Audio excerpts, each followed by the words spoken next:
आज की वीडियो में हम बात करेंगे किसी भी प्लैनेट की प्लेसमेंट के बारे में कि कोई भी प्लैनेट जब किसी हाउस में प्लेस्ड होता है तो उसके रिजल्ट्स किन किन फैक्टर से प्रभावित होते हैं, यानी कैसे कैसे उनके रिजल्ट्स में चेंजेस आते हैं। लेकिन उससे पहले मैं उन सभी लोगों को धन्यवाद कहना चाहूँगी जो भी लोग मेरी वीडियो देखते हैं, लाइक करते हैं, शेयर करते हैं और कमेंट्स करते हैं। चलिए हम अपने टॉपिक पर आते हैं। तो आज हम बात कर रहे थे किसी भी प्लैनेट की प्लेसमेंट के बारे में कि कोई भी प्लैनेट जब किसी हाउस में प्लेस्ड होता है तो किस किस तरीके से उसके रिजल्ट्स प्रभावित होते हैं। हम ये जानते हैं कि कोई भी प्लैनेट दो तरीके से हमें रिजल्ट देता है। एक अपने नेचुरल कारक तत्वों के अकॉर्डिंग कि उसके नेचुरल ट्रेड्स क्या हैं, और दूसरा अपनी लॉर्डशिप के अकॉर्डिंग कि वो किस हाउस का लॉर्ड होकर कहाँ पर आया है, किस हाउस में आया है। तो ये दोनों चीज़ें उसके रिजल्ट्स को प्रभावित करती हैं। उसके अलावा हमें ये देखना होता है कि वो कैसी राशि में गए हैं, यानी वो राशि उच्च की है, नीच की है, शत्रु राशि है, मित्र राशि है, स्वराशि है। तो ये सारी चीज़ें हमें देखनी होती हैं। उसके अलावा हम ये देखते हैं कि वहाँ पर वो किस कैसे ग्रहों के साथ युति या दृष्टि में है, यानी कौन से प्लैनेट उनको देखते हैं या कैसे प्लैनेट्स के साथ वो वहाँ पर कनेक्ट हैं, वो कंजक्शन करके प्लेस्ड हैं। तो ये सारे फैक्टर्स होते हैं जो किसी भी प्लैनेट के रिजल्ट्स को प्रभावित करते हैं। इसमें किस किस तरह के चेंजेस आते हैं ये थोड़ा सा हम आज समझने की कोशिश करेंगे। मान लीजिए हमने मरकरी की बात की। मरकरी हम जानते हैं इंटेलेक्ट का प्लैनेट है, वो बुद्धि का कारक है, वाणी का कारक है, बिजनेस का कारक माना जाता है। हम कहते हैं मरकरी जो है वो बिजनेसमैन है, यानी वो सोचता है और ज़्यादा से ज़्यादा फायदे और नुकसान के बारे में सोचता है कि किस चीज़ से मुझे फ़ायदा होगा, किस चीज़ से मुझे नुकसान होगा। इसी तरह के ट्रेड्स उसके अपने नेचुरल ट्रेड्स हैं। तो हमने कहा मरकरी जिस भी हाउस में जाएगा उस हाउस को लेकर वो फायदे नुकसान के बारे में सोचेगा, उस हाउस के फायदे के बारे में। यानी मरकरी यदि लगन में है यानी उस हाउस से वो कैसे फायदा ले सकता है। जैसे कि यदि मरकरी लगन में है तो हम कहेंगे वो व्यक्ति अपनी पर्सनैलिटी पर ज़्यादा फोकस करेगा और ये ध्यान देगा कि किस तरीके से मैं अपने आप में ऐसे चेंजेस लाऊं, अपने आप को अच्छे से अच्छा दिखना, मेरा बोलना, मेरा चलना, मतलब जो भी चीज़ें हैं आपकी पर्सनैलिटी में आती हैं, जो पर्सनैलिटी डेवलपमेंट में आती हैं, वो मैं क्या करूं कि मैं ज़्यादा से ज़्यादा अपनी पर्सनैलिटी से ही फ़ायदा उठा सकूं, यानी अपने आप को फ़ायदा पहुंचा सकूं। इसी तरीके से अगर मरकरी सेकंड हाउस में है तो फैमिली से किस तरीके से फ़ायदा ले सकता हूँ, पैसों से किस तरीके से, अपनी वाणी से किस तरीके से फ़ायदा ले सकता हूँ, मैं ऐसा क्या बोलूँ, क्योंकि ज़्यादा से ज़्यादा वो लोग वाणी से ही फ़ायदा उठाते हैं कि उनकी जो वाणी है वो उनको बहुत फ़ायदेमंद साबित होती है। जैसे कि मान लीजिए मरकरी जो है फोर्थ हाउस में प्लेस्ड है तो हम कहेंगे कि वो अपने एसेट्स को कैसे ज़्यादा से ज़्यादा बढ़ा सकते हैं, प्रॉपर्टी को किस तरीके से ज़्यादा से ज़्यादा बढ़ा सकते हैं, वो ऐसा क्या करें कि उनके जीवन में लग्जरी बहुत ज़्यादा बढ़ जाए।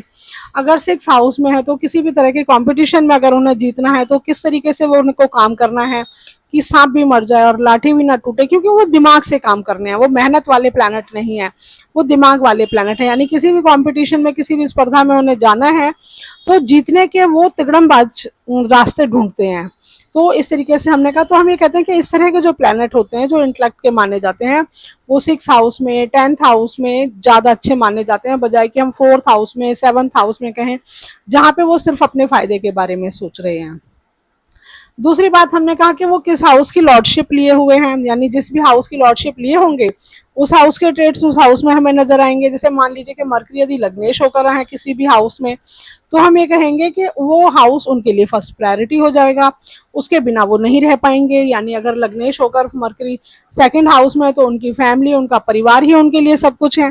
फोर्थ हाउस में तो उनके एसेट्स ही उनके लिए सब कुछ है। सिक्स हाउस में तो उनका नाम, उनका उच्च पद ही उनके लिए सब कुछ है, ठीक है ना। सेवन्थ हाउस में तो उनकी छवि उनके लिए सब कुछ है। तो यानी जिस भी हाउस में वो जाते हैं तो अगर फर्स्ट लॉर्ड हो गए, यहाँ पर वो मरकरी हो, मार्स हो, जुपिटर हो, कोई भी हो, यानी फर्स्ट लॉर्ड यदि किसी भी हाउस में जाता है तो वहां पर वो ये ट्रेड्स लेकर चलता है कि मैं, मेरे लिए, मेरे लिए, मेरे लिए। इसी तरीके से अगर हम टेंथ हाउस की बात करें तो हमने कहा अगर टेंथ लॉर्ड जो है सेकंड हाउस में हो, वो मरकरी हो, वो कोई भी हो, तो हम कहेंगे कहीं ना कहीं इनके करियर का कनेक्शन इनके फैमिली से हो रहा है। तो यानी फैमिली वाला बिजनेस, उनका अपना बिजनेस हो सकता है, या फैमिली में जिस तरह के काम करते हुए सभी लोग आए हैं, जैसे मान लीजिए फैमिली में सब लोग जॉब ही करते थे, किसी ने बिजनेस नहीं किया तो आप भी जॉब कर रहे हैं।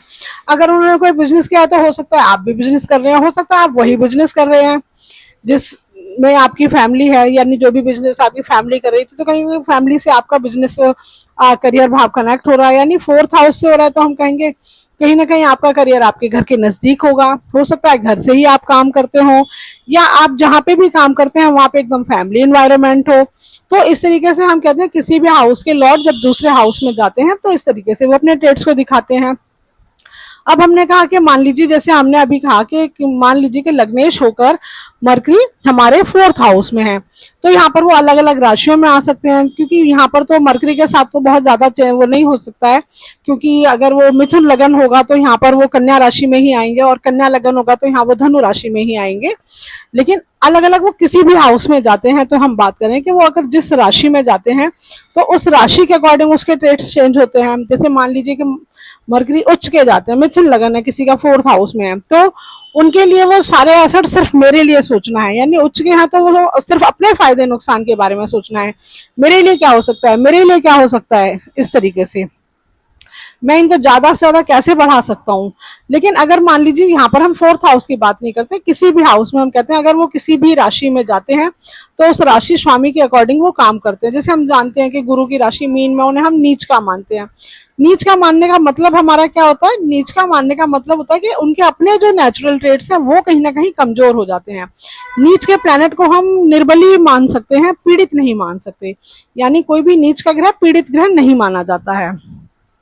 तो हम ये कहेंगे क्योंकि जो मरकरी जिसका नेचुरल ट्रेड्स ये है कि वो सिर्फ अपने फायदे नुकसान की बात करता है, अगर वो मीन राशि में जाएगा, गुरु की राशि में जाएगा, तो वो विजडम के साथ सोचेगा, वो इमोशंस के साथ सोचेगा, क्योंकि वो एक इमोशनल राशि में वाटरी साइन में गया है, जबकि वो तो एक प्रैक्टिकल प्लैनेट है।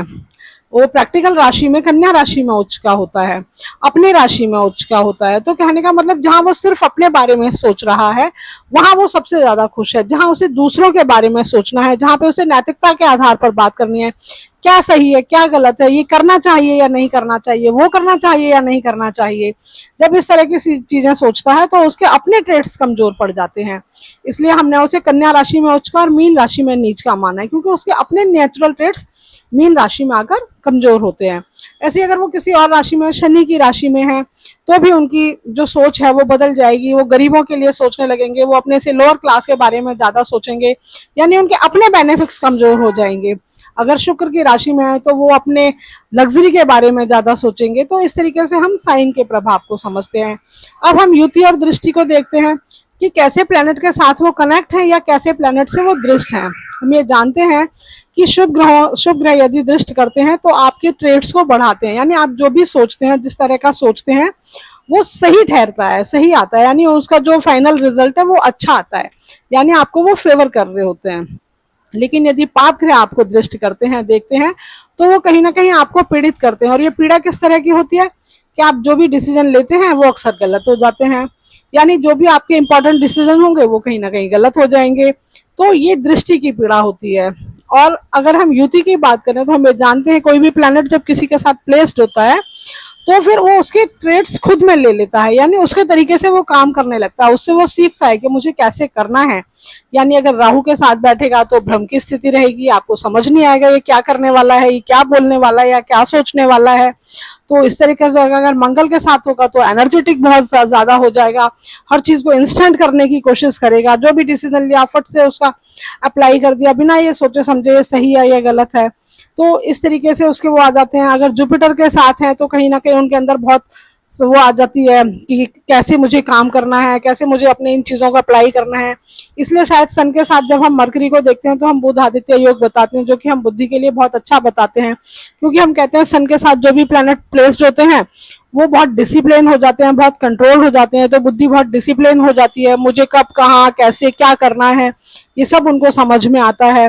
तो सन के साथ की ये प्लेसमेंट हो जाती है। तो इस तरीके से हमने युति से कैसे प्रभाव होता है, दृष्टि से किस तरीके से प्रभाव होता है। दृष्टि का प्रभाव आपके रिजल्ट्स को खराब कर देता है और युति का प्रभाव उसके अंदर आपके डिसीजन लेने के तरीके को चेंज कर देता है। तो ये हमारे कुछ फैक्टर्स होते हैं जब हम किसी भी प्लैनेट के रिजल्ट्स को चेक करते हैं।